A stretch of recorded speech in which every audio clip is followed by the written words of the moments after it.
Tashi and welcome to my home. Today we're going to be learning how to make this adorable happy-go-lucky granny square. It's super cute and it's super versatile. You can use it to make lots of different things, including blankets, cardigans, sweaters, bags, and the list goes on. I thought this would be a fun project since we have St. Patrick's Day coming up soon. Before we get started, make sure you give this video a thumbs up and hit that subscribe button so that you never miss out on a fun, crafty video. All right, before we get started on making our happy-go-lucky granny square, let's talk about the tools that we're gonna need to get started. First thing that you're gonna need is you're gonna need two different colors of yarn. Now for this project, I am using chunky yarn, and I got my yarn from two different places. There are two very different materials of yarn, but I was looking for very specific colors when I started this project. So the first yarn that I'm using is this Baby Bee Sweet Delight Chunky in the Happy Go Rainbow color, and I got this one from Hobby Lobby. This second one that I'm using is by Malabrigo, and it's also a chunky yarn in the color Verde Adriana. I actually got this yarn from a local yarn shop in Sioux Falls, South Dakota called Prairie Road Yarn. I will make sure to include a link down below in case you are as in love with this color as I am. I knew I had to have it as soon as I saw it. You can use any weight of yarn you want. I just went with the chunky because I love the way that it feels, and I am using these to make a sweater, so I wanted it to be nice and thick and soft. But you can use whatever type of weight you want. Just make sure that whatever colors you choose, they're both the same size yarn, whether it be chunky or worsted weight. And if you're new to crochet, one way that you can find the size is if you rotate and look on the back of your yarn, you'll be able to see, you should see like a little skein on the back of your yarn that has a number in it. So this is also known as bulky yarn. So it is the one step above what people would probably consider like the typical weight of yarn, which is a worsted weight size 4. So make sure you have those two colors of yarn. You definitely want to have some sort of green to make that inside clover, because that's what's going to give us kind of that cute clover color. But then you can use any other color you want for the outside. So I obviously used my rainbow color for the outside, but you could do just like a neutral color or a different color green, whatever floats your boat. The next tools that you're gonna need is you're gonna need a crochet hook. Since I'm working with a chunky yarn, I am using a 6mm crochet hook for making my granny square. You'll also need a pair of scissors and some sort of sewing needle to weave in our ends. The first thing that we're gonna do is we're gonna start by making the center of our granny square, which is the clover. Now there are two ways that you can start the granny square. I prefer to start my granny squares with what is called a magic circle. Some people also call it a magic ring, if you've ever heard of those terms. However, there is one other way to start it as well that is a little more beginner friendly. So I'm gonna show you both ways. So the first way that I'll show you is the beginner friendly way. So feel free to use the chapter marks and skip ahead if you'd prefer to use the magic ring. So the beginner friendly way is you want to start by creating a slip knot, which can be done just by twisting the yarn like this, crossing it over, and then pulling that long side through that loop that you made. Then we're going to put that loop that we created onto our hook and just give it a little pull. We don't want it too tight, so make sure you still have a little loose area to work with here. Then you're gonna start by chaining 4. So you just yarn over, pull through the loop, and that's your first chain. And we're gonna do that 4 times. So there's 2, there's 3, and then there's 4. Now we wanna turn this into a circle. So what we're gonna do is we're actually going to kind of bring this together by pushing our hook through that first chain that we made. And then we're going to yarn over, pull through, and this is a little hard with the chunky yarn, but pull through, and then you're going to pull through, making a slip stitch. Then what you've created here is you have created a very tight circle. And so everything that I'm gonna show you next, you're gonna work into this very tight circle here. And this is kind of why I don't like working with the beginner friendly setup, is because it's hard to control how big that circle is. And you really have no control over how tight it is either. You're just kind of stuck with what you get. So I prefer to use the magic circle, and I'll show you that next. So for the magic circle, we're gonna start by holding the yarn in the palm of our hand, and then you just wanna wrap the yarn around your fingers, and I usually just use my first 3 fingers, and you wanna make an X across the underside of your hand. Flip your hand over, and you'll see I just grabbed the yarn with my pinky finger, so I'm holding it in an X formation. You're gonna put your hook underneath that first piece of yarn, and then over top of the second piece of yarn. And we're actually gonna pull that second piece of yarn under the first piece of yarn, and we're gonna give it a twist. Okay, now we've started to create our magic circle.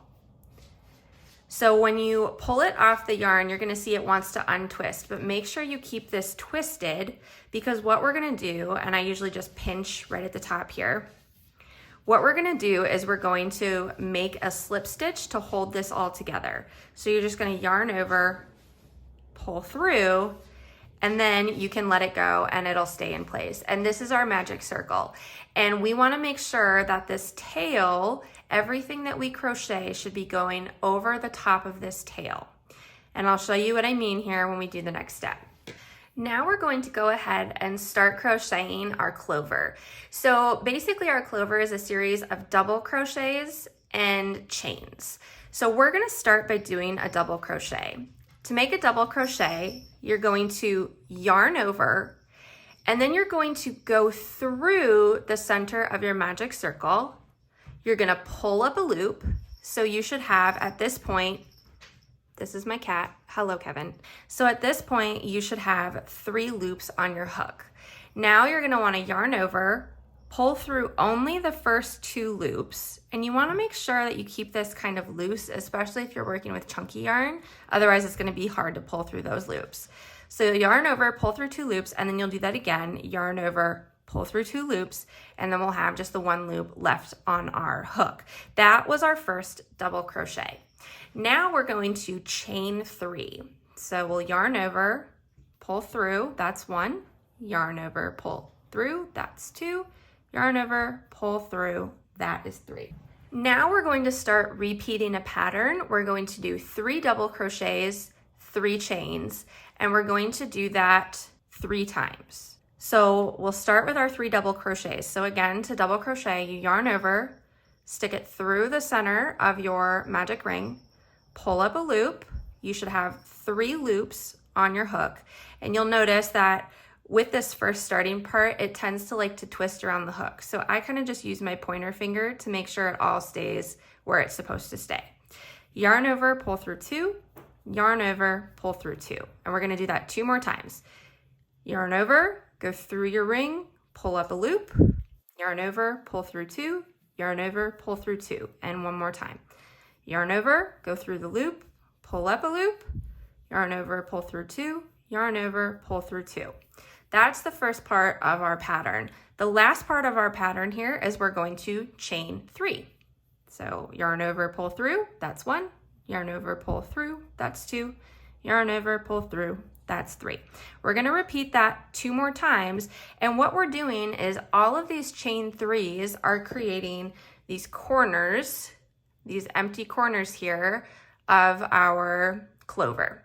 So the 3 double crochets are creating the petals, the chain 3s are creating the corners that will form the corners of our granny square.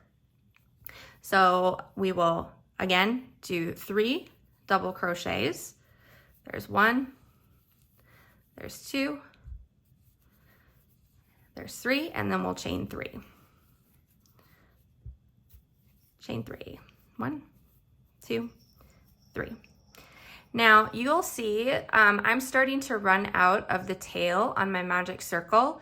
You want to make sure that you have enough tail left so that it doesn't get lost under the stitches that you're making. So if you're ever running out of the tail on your magic circle, just pull a little bit through. So you just hold on to what you've already crocheted, just give it a tug, and you'll notice that this string got shorter and my tail got longer. So now I have a little bit more leeway as I'm crocheting over top of it. So again, 3 double crochets, 1, 2, 3, and we're gonna chain 3. 1, 2, 3. So now we have created 3 sets of 3 double crochets, and we have 4 chain 3 sections. So all we have to do is we have to finish this last little portion here. Now you'll remember at the very beginning we did 1 double crochet, so that actually acts as our first double crochet in our final set. So we only need to crochet 2 more to make it a set of 3. So we'll just do 2 double crochets at the end here, 1 and 2, and then this is the fun part. We get to close our magic circle. So all you do again to close your magic circle is you take that tail, that short tail that's hanging off, and you just pull it through. And then you can control how big this opening in the center is by pulling that tail tighter. So you'll notice the tighter I pull it, the tighter that center hole gets. Now to finish off this row, what we're going to do is we're going to do a slip stitch into that first double crochet that we made. So you'll notice here that we have quite a few stitches. Remember, our corners, we chained 3. So this middle one here should be the middle of your chain 3. So you'll have 1, 2, 3 chains. And then this one that's kind of on the side here, you can kind of see that little V, that is our double crochet. So we want to stick our hook into that V. I'll give you a good view of it here, into that V. And then we're just going to pull up a loop and then pull through the loop that's already on our hook. And that is a slip stitch.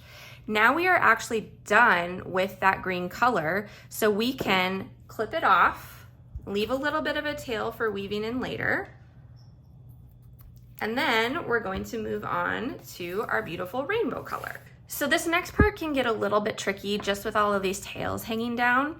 You want to make sure that this center tail, you don't crochet that into any of your next stitches. If it's easier for you, you can just weave in this end now so that it doesn't get in your way. I'm going to save mine until the very end, and I'm just going to kind of tuck it down so that I don't accidentally pull it into some of my stitches. I like to crochet my tail into the next few stitches, but you can also just leave it hanging down and weave it in later. It's completely up to you. The next thing that we're going to do is we're going to slip stitch into this chain 3 space right here. So we're just going to stick our hook through that space, just right through the center, and then we're going to pull up a loop with our next color of yarn. And this can get a little bit tricky. You really want to make sure you're holding on tightly to the yarn so that it doesn't just like come through like that. If it does, just grab it from the bottom, yank it down, and then get a better hold on your tail pieces. So I just like to hold all of my tails kind of down here so that they don't get away from me. So we're just gonna actually continue pulling that rainbow color all the way through that green color for a slip stitch. So this still is not sturdy yet. To make it sturdy, we're going to do a double crochet, and I like to just double crochet over my tails, but again, it's up to you. You can always weave them in later. So again, double crochet, you just yarn over. We're gonna stick it through the hole, so we're still working through the same hole. We're gonna pull up a loop, yarn over, pull through 2, yarn over, pull through 2. Now, if you're working with the same yarn as me, this rainbow yarn does have, well, both of these yarns actually, but the rainbow one more so, has that kind of like twist to it. And sometimes it does get a little loose, you can see. So just make sure you are pulling through all of the pieces of the yarn that you're supposed to be. So that double crochet that we just did is actually part of the corner of our granny square. So now what we're gonna do is anytime we come to these empty spaces in the corners of our granny square, we're going to have 3 double crochets a chain of 3 followed by 3 double crochets. So this is actually technically the end. So we're going to chain 3 now. So 1, 2, 3, and then we're going to do 3 double crochets still into that chain 3 opening. So we'll go 1, 2, remember we're still going through that opening with all of these, and 1 more into that opening, 3. Now to help us move over to this next corner, we're just going to chain 1. So in between each of our corners, when we're working along the edges of our granny square, we're just going to have a chain 1 between each of our clusters of 3 double crochets. So now that we're back to our corner, we're just going to do 3 double crochets. 1, 2, 3, and then we're going to chain 3. So we'll chain 1, 2, 3, because that's going to act as our corner, and then we're going to chain 3 more double crochets, again all into the same opening. So 1, 2, and 1 more makes 3. And again, we're to the side of our granny square, so to get us to our next corner, we're just going to chain 1. Then we'll repeat that on the next 2 corners. 3 double crochets, chain 3, 3 double crochets, chain 1, 3 double crochets, chain 3, 3 double crochets, chain 1, and I'll meet you right back here.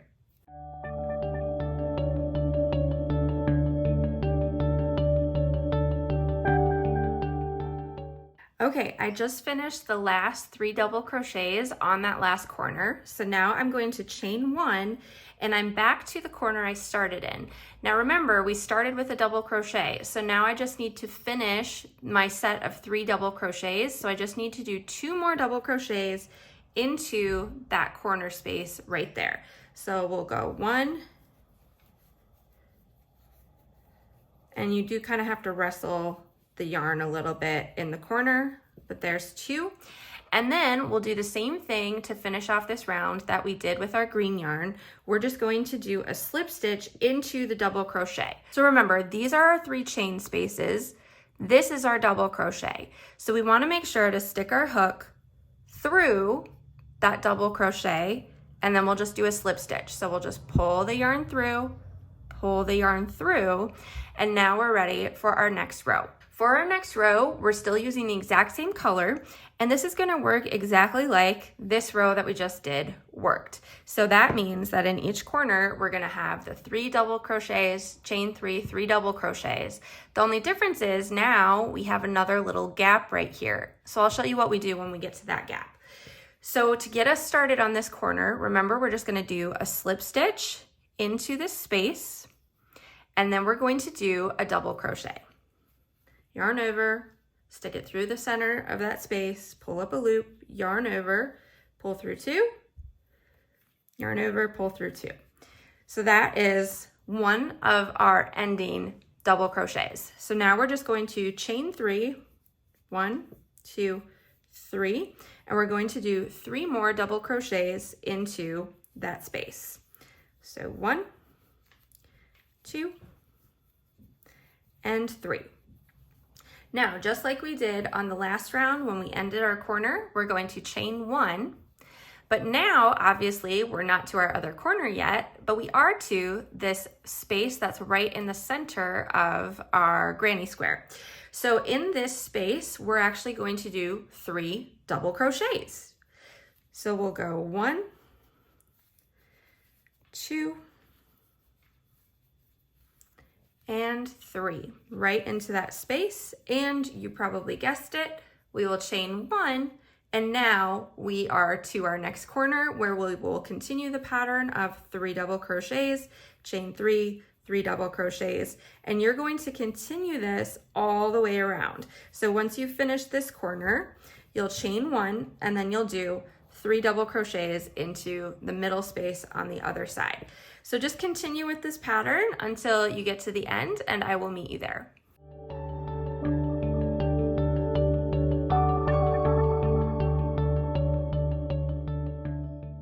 After you've done the last set of 3 double crochets along the straight edge of your granny square, we are back to the corner that we started in. Remember, just like the last row before it, we've already done one of the double crochets to end this corner. So we only need 2 more double crochets into this corner space. So we'll do 1 and 2. And then the last thing that we have to do is we have to tie off our granny square. Now, you can keep going. You would literally just do the exact same thing on the next round if you want to make this a little bit bigger. But you'll notice now there are 2 spaces along the edges. So you would have 3 double crochets here, 3 double crochets here. Just make sure to chain 1 in between them. However, I tried that and it just seemed like the clover kind of got lost when I did more than 2 rows. But it's your pattern. You can do whatever you want. So to finish this off, again, we are just going to slip stitch into that double crochet in the corner. And then we are going to fasten off. So to fasten off, all you do is you yarn over, you pull through, clip your yarn, and then you can just literally pull your yarn through and you've made a little knot, tighten it, and there you go, you have made your granny square.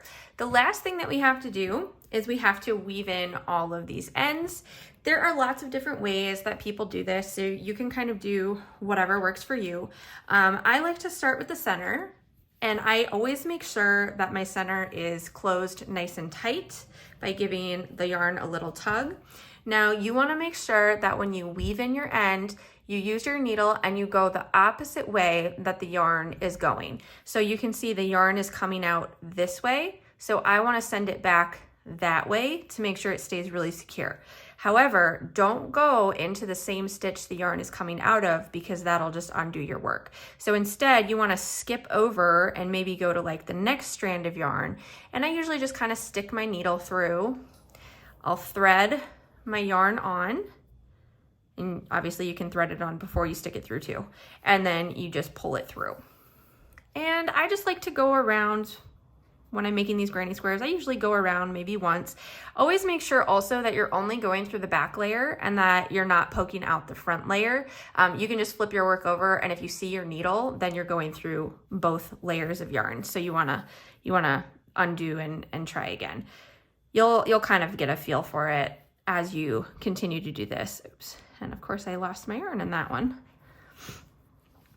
So again, just put my needle in, pull it through. And then I also, once I've gone most of the way around, I also like to double back a little bit. Again, not going through the same one that the yarn's coming out of, but skipping at least 1 strand of yarn, kind of going back just so that it feels extra secure.